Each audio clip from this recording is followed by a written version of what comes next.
My name is Karan Singh और आज की क्लास में मैं आप सभी का स्वागत करता हूं।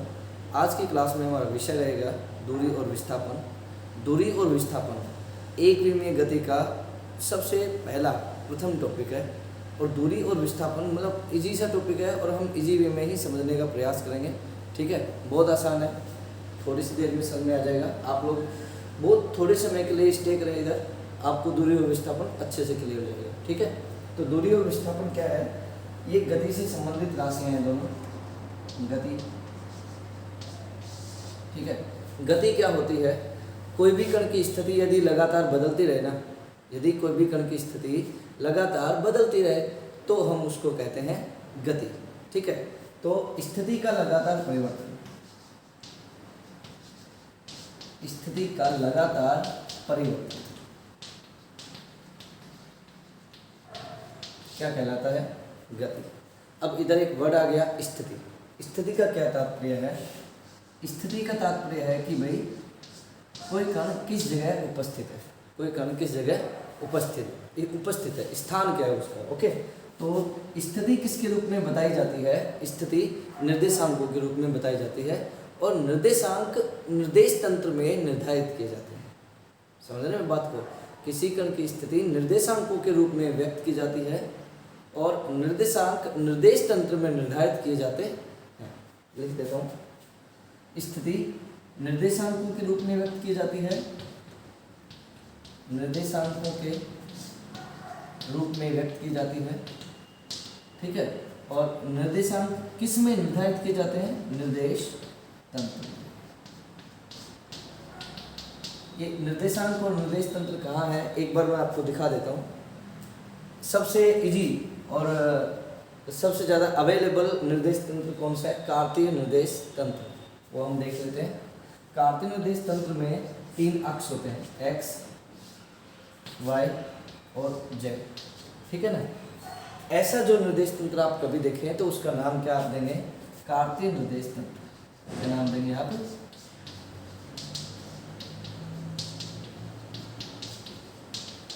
ठीक, ये तीनों अक्ष एक दूसरे को जहां पर काटती हैं उसको क्या कहते हैं? मूल बिंदु। क्या कहते हैं? मूल बिंदु। इसमें 3 अक्ष है, x, y और z। ठीक है, और यदि मुझे निर्देश, देखो ये तो रहा निर्देश तंत्र। ठीक है, और निर्देशांक कहाँ होते हैं?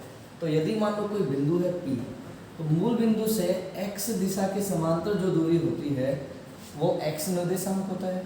y दिशा के समांतर मूल बिंदु से जो दूरी होगी बिंदु P की वो y निर्देशांक, और z दिशा में जो दूरी होगी, z अक्ष जो ना वो यहाँ होता है, इस जगह पर देखिए, यहाँ पर z अक्ष बोर्ड के लंबवत। ठीक है, तो इसके निर्देशांक हो जाएंगे x, y और z।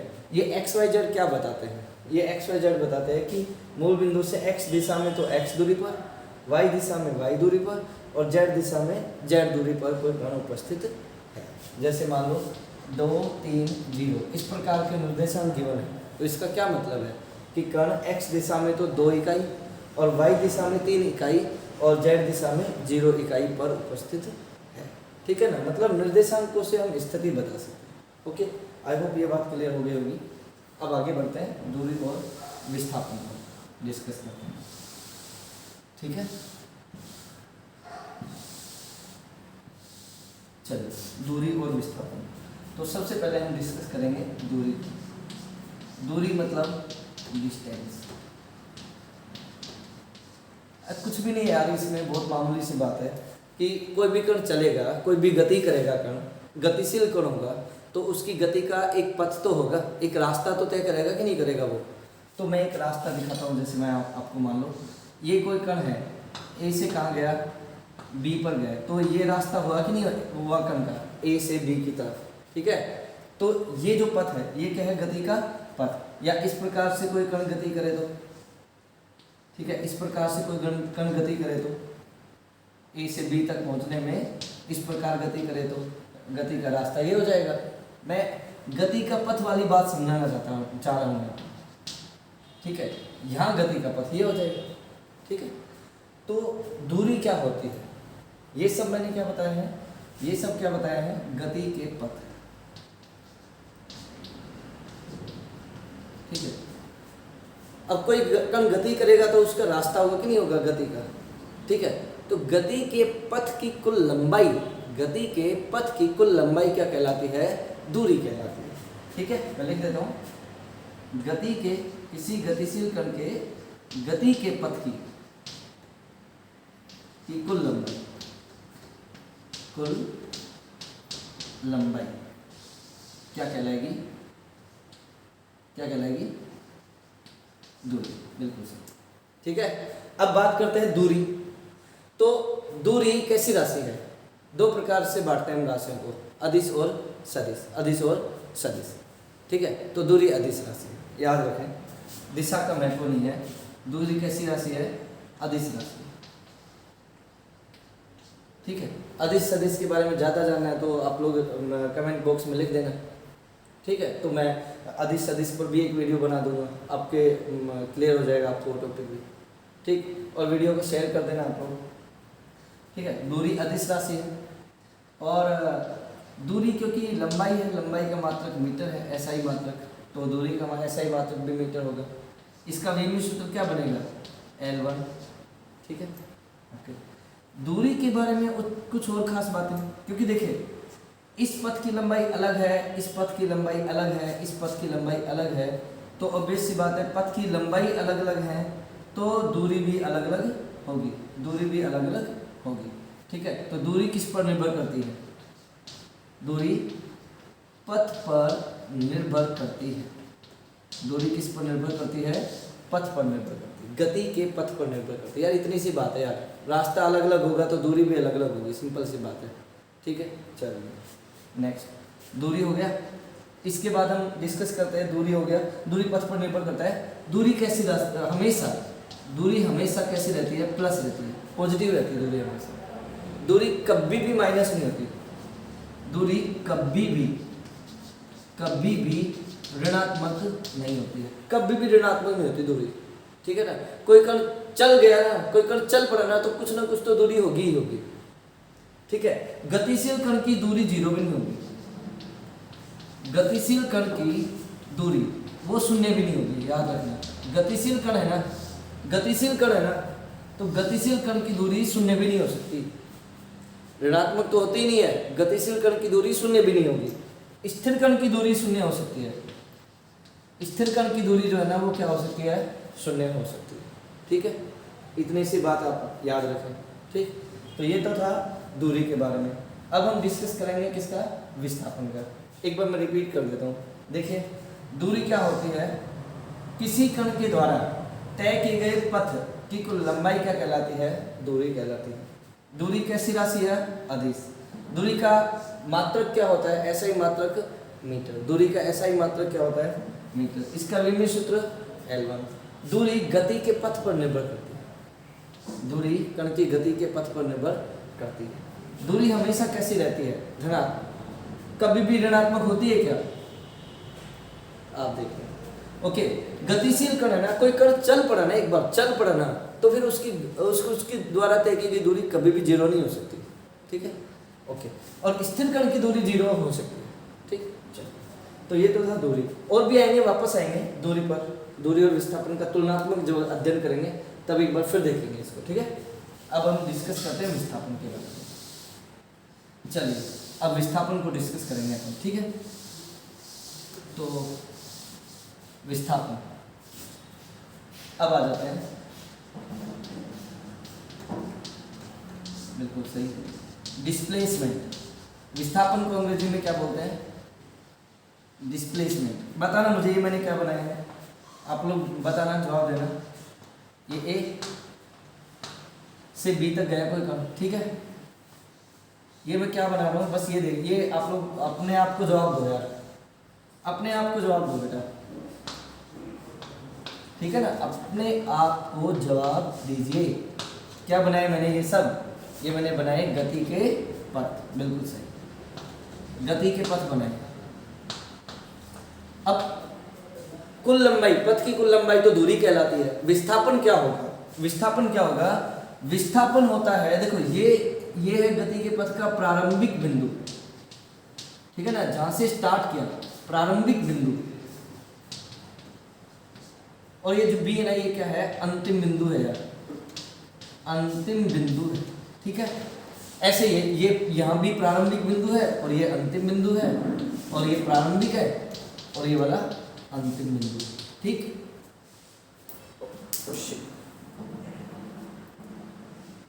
तो देखिए ये गति के पथ है, ये प्रारंभिक बिंदु, ये अंतिम बिंदु है।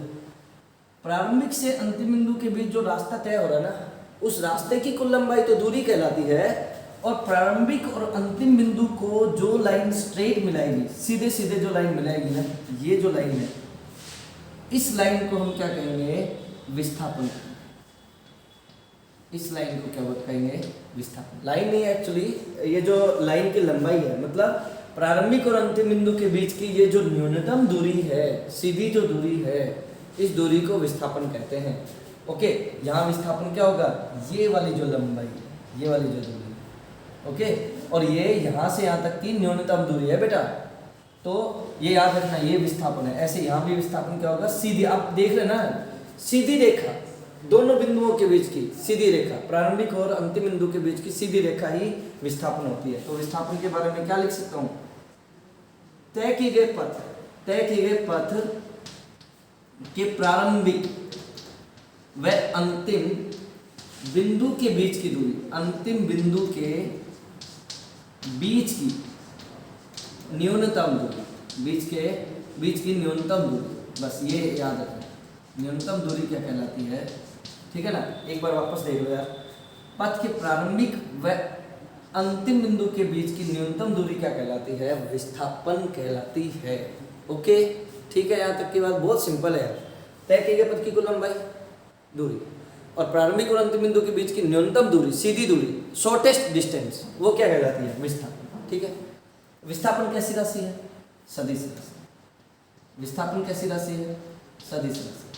अब सदिश की तो अपनी एक दिशा होती है, सदिश की अपनी क्या होती है, एक दिशा होती है, ठीक है। तो इसकी दिशा किधर होगी, विस्थापन की दिशा किधर होगी, विस्थापन की दिशा हमेशा, याद रखना, विस्थापन की दिशा हमेशा प्रारंभिक बिंदु से किधर होती है, अंतिम बिंदु की ओर, प्रारंभिक से अंतिम बिंदु की ओर होती है, ठीक है। तो अब आप देखिए, इधर में विस्थापन की दिशा किधर होगी, ए से बी की तरफ, तो ये तीर बनाएंगे इधर, ठीक है। इधर देखिए, यहाँ भी पी से क्यू की, प्रारंभिक से अंतिम की ओर, यहाँ भी प्रारंभिक से अंतिम की ओर, एक्स से वाई की तरफ, क्लियर। चलो, सदिश राशि है। अब सीधी सी बात है यार, आप देखो, तीन रास्ते मैं बनाता हूँ, ये बिंदु है, पहले बिंदु दिखा दो 1 और 2। एक व्यक्ति है, इस रास्ते से भी जा सकता है 1 से 2 पर, इस रास्ते से भी जा सकता है 1 से 2 पर, और इस रास्ते से भी जा सकता है 1 से 2 पर। लेकिन यार आप देखें, चाहे कोई से भी रास्ते से जाए, 1 से लेकर 2 तक के बीच की जो दूरी है, न्यूनतम दूरी है, सीधी रेखा, वो तो यही होगी ना। चाहे आप 1 से जाए, चाहे दूसरे रास्ते से जाए, चाहे तीसरे रास्ते से जाए, जो ये वाली दूरी है ना, ये तो एक जैसी रहेगी ना, ये तो रास्ते पर डिपेंड नहीं करेगा ना। विस्थापन जो है ना, वो सीधी दूरी होता है, न्यूनतम दूरी होता है, और वो रास्ते पर डिपेंड नहीं करती। तो याद रखना, दूरी पथ पर निर्भर करती है, विस्थापन पथ पर निर्भर नहीं करता है, बस इतनी सी बात है, ठीक है। विस्थापन पथ पर निर्भर नहीं करता। चलिए, ये भी है तो दूरी का मात्रक क्या बताया था मैंने, मीटर, तो विस्थापन का मात्रक भी क्या होगा, मीटर, क्योंकि है तो ये दूरी ना, भले न्यूनतम है, मीटर। इसका भी इंग्लिश उत्तर क्या बन जाएगा, L1, दूरी है L1, ठीक है।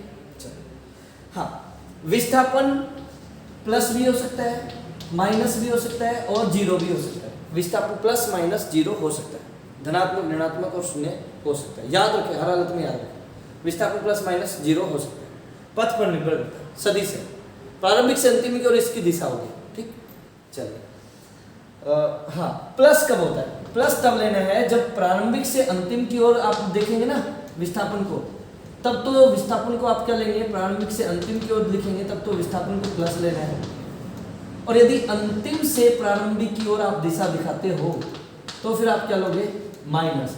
और यदि प्रारंभिक और अंतिम बिंदु एक ही जगह हो, प्रारंभिक और अंतिम बिंदु एक ही जगह हो, एक ही जगह, तो फिर विस्थापन क्या होगा, जीरो होगा। जैसे देखिए, ये एग्जाम्पल देखिए, यहाँ से ये देखिए ऐसे चलता चलता चलता चलता चलता और वापस यहीं पर ही आ गया, तो प्रारंभिक भी यही है और अंतिम बिंदु भी यही है, तो फिर यहाँ पर विस्थापन कितना होगा, यहाँ विस्थापन क्या होगा, शून्य। तो हमेशा याद रखना जब चक्कर पूरा करके वहीं पर पहुंच जाए तो विस्थापन 0 होगा, माइंड में भर लो इस बात को, है ना। जहाँ से चले वहीं पर पहुंचे तो विस्थापन 0 होगा, ठीक। प्रारंभिक से अंतिम की ओर प्लस, अंतिम से प्रारंभिक की ओर माइनस, ठीक। चलिए रिपीट करता हूँ। विस्थापन पथ के तय किए गए पथ के प्रारंभिक व अंतिम बिंदु के बीच की न्यूनतम दूरी विस्थापन कहलाती है, ठीक। विस्थापन कैसी राशि है, सदिश। इसकी दिशा किधर होती है, प्रारंभिक बिंदु से अंतिम बिंदु की तरफ। विस्थापन पथ पर निर्भर नहीं करता, अंतिम बिंदुओं पर निर्भर करता है, एंड पॉइंट्स, ओके। विस्थापन का ऐसा ही मात्रक मीटर L1, विस्थापन प्लस माइनस 0 हो सकता है। प्रारंभिक से अंतिम बिंदु की ओर रहेंगी दिशा विस्थापन की तो प्लस, अंतिम से प्रारंभिक की ओर देखेंगे तो माइनस, ठीक। चलिए इसके बाद हाँ, अब आगे कुछ क्वेश्चंस देखते हैं इस पर बेस्ड। एक क्वेश्चन डिस्कस करते हैं, एक नहीं कई सारे करेंगे, ठीक। कई सारे क्वेश्चंस करेंगे जिसमें से फर्स्ट ये कितना सिंपल है, कोई बात नहीं। मान लो ये कण है और इस रास्ते से चला, ए से बी पर गया। मैं बार बार ये एग्जांपल ले रहा हूँ, अच्छा है ना, एक ही एग्जांपल लेने से फिट बैठ जाएगा हमारे दिमाग में। मान लो कोई कण ए से बी पर गया इस रास्ते से चलते हुए, ठीक। तो ये दूरी मान लो कितनी है, 3 मीटर की, और ये वाली दूरी कितनी है, मान लो 4 मीटर की। अब तुमसे कोई पूछे कि इसमें कुल पथ की लंबाई कितनी तय की, मतलब दूरी कितनी तय की, तो दूरी तो तय की पथ की कुल लंबाई है, कुल लंबाई तो 3 + 4 तो कितनी हो जाएगी, 7 मीटर, ठीक। विस्थापन क्या होता है, विस्थापन होता है सीधी दूरी, शॉर्टेस्ट डिस्टेंस, दोनों बिंदुओं के बीच की शॉर्टेस्ट डिस्टेंस प्रारंभिक से अंतिम की तरफ। तो ये देखिए, ठीक है ना। तो हम क्या करेंगे, ये तो समकोण त्रिभुज बन गया, वही 3 स्क्वायर 4 स्क्वायर का जोड़ है ना, ये मिलेगा। तो ये हो जाएगा 3 स्क्वायर + 4 स्क्वायर का रूट, ये विस्थापन होगा। ये क्या होगा, विस्थापन बना समकोण त्रिभुज बन रहा है, कर्ण स्क्वायर बराबर आधार स्क्वायर + लंब स्क्वायर। तो ये कितना जाएगा, 5 है। विस्थापन कितना है यहाँ पर, 5 मीटर, ठीक। चलिए एग्जाम्पल नंबर फर्स्ट हो गया। नेक्स्ट देख लीजिए, कुछ और एग्जाम्पल्स हम सॉल्व करते हैं, फिर एक स्टेटमेंट भी लिखूंगा, बहुत जरूरी है वो स्टेटमेंट बोलना, बहुत ज़्यादा जरूरी है, ध्यान से सुनना। उस पर से प्रश्न तो क्या, मतलब बस पता होना चाहिए। एग्जाम्पल नंबर 2, कोई कण मान लो वृत्त में घूम रहा है, ठीक है, r त्रिज्या के वृत्त में, ए से चला और वापस ए पर ही पहुंच गया, ए से चला वापस ए पर ही पहुंच गया। तो दूरी कितनी, तो दूरी तो इस पथ की लंबाई होगी ना, वृत्त की परिधि ही दूरी होगी, तो यहाँ पर दूरी क्या हो जाएगी, 2π, ठीक है। और विस्थापन क्या हो जाएगा, जहाँ से चला वहीं पर पहुंच गया, तो विस्थापन क्या हो जाएगा, जहाँ से चले वहीं पर पहुंच जाए तो विस्थापन चाहिए, ठीक है। एक ये एग्जाम्पल। एग्जाम्पल 3 देख लो। मान लो कोई कण अर्धवृत्त में चल रहा है, ये मूल बिंदु है और अर्धवृत्त में चल रहा है, ये इसकी त्रिज्या है, ऐसे घूम रहा है इस तरह से, ए से चला और कहाँ पर पहुंचा, बी पर।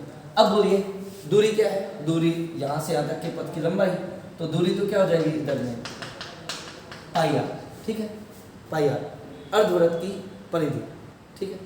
और विस्थापन क्या हो जाएगा, विस्थापन हो जाएगा, देखिए ये r और ये r, ये प्रारंभिक या अंतिम सीधी दूरी 2r। I hope you got the thing, okay. चलिए एग्जाम्पल नंबर 4, मान लो कोई कण O से चले, ऐसे जाए और फिर ये घूमकर यहाँ पर पहुंचे, O से लेकर A तक जाए, तो अब तय किए पथ की लंबाई क्या हो जाएगी, ये r और फिर ये इधर और फिर यहाँ पर पहुंचा। तो देखिए दूरी क्या हो जाएगी, इधर में दूरी क्या हो जाएगी, r तो ये हो जाएगी और πr ये, तो r + πr हो जाएगा। और विस्थापन क्या हो जाएगा, इधर में विस्थापन क्या हो जाएगा, अब ये विस्थापन ये यहाँ से यहाँ तक की दूरी हो जाएगी, प्रारंभिक O है और अंतिम A है, तो ये हो जाएगा r त्रिज्या, ई इसका विस्थापन हो जाएगा, ठीक। I think you are clear with this, ठीक है। चलिए इसमें क्लियर ना क्लियर होने जैसी कोई बात नहीं है, बहुत आसान है, बस थोड़ा ढंग से देखने की ज़रूरत होती है और कुछ भी नहीं है, आसान ही होती है सब कुछ यार। आप इतनी छोटी छोटी चीज़ों में उलझोगे तो फिर बड़ी चीज़ों को सीख नहीं सकते कभी भी, है ना। फिर रॉकेट साइंस तो क्या सीखोगे।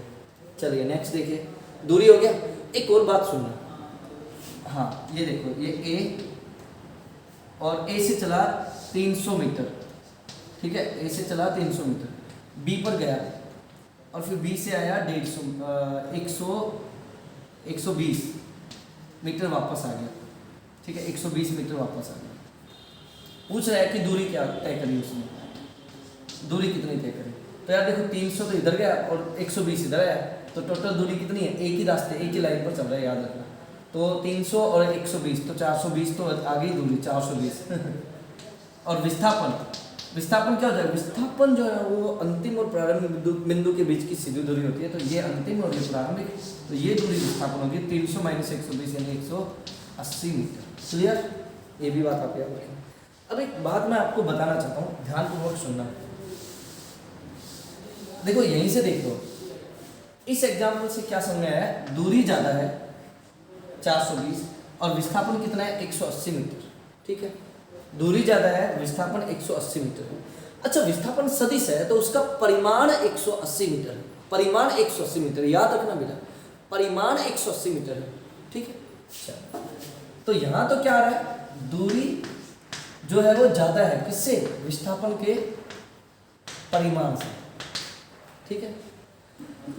यदि मान लो कोई कण सीधी रेखा में चले, ए से बी की तरफ सीधी रेखा में चले, 40 मीटर चला, ए से बी की तरफ 40 मीटर चला सीधी रेखा में, सरल रेखा में गति करी, सरल रेखा में गति।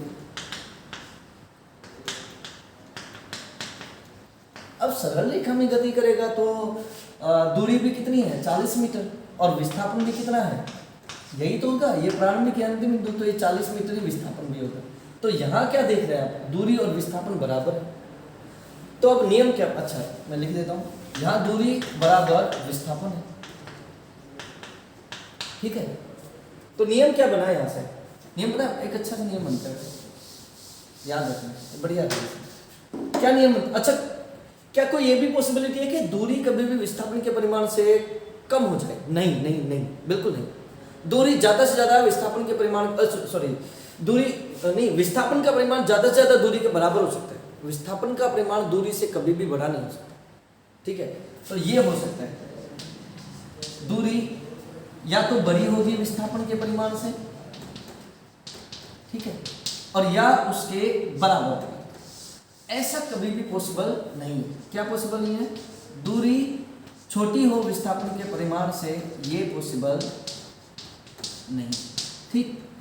आई होप बात क्लियर हो गई होगी आपको, ठीक है ना। बस इतना सही है। एक वो उत्तर दक्षिण दिशा, ऐसा दिशा विशा के छोटे से क्वेश्चंस हैं, वो ऐसे ऐसे घुमाएगा, कभी इधर जाएगा, कभी इधर जाएगा, कभी इधर जाएगा, फिर आपसे पूछेगा विस्थापन बताओ, दूरी बताओ। तो दूरी तो ये रास्ते की कुल लंबाई हो जाएगी और विस्थापन ये सीधी दूरी हो जाएगी। पाइथागोरस प्रमेय लगा के, त्रिकोणमिति लगा के आराम से ये सॉल्व कर लोगे, ठीक है। एक ये टाइप का क्वेश्चन है, एक ये घूमने वाला क्वेश्चन है पहिए का, ठीक है, ट्राई करना, ठीक है ना। आप यदि वास्तव में और ज़्यादा जानना चाहते हैं तो जुड़िए हमारे साथ, हम लोग बोल रहे हैं केडी ग्रुप ऑफ एजुकेशन से, ठीक है। Thank you very much. Video को शेयर कर देना यार, यदि पसंद आए तो, पसंद नहीं आया तो डिसलाइक भी कर लो, कोई दिक्कत नहीं है, उसे हम फीडबैक की तरह लेंगे, ठीक है ना। Okay, thank you very much.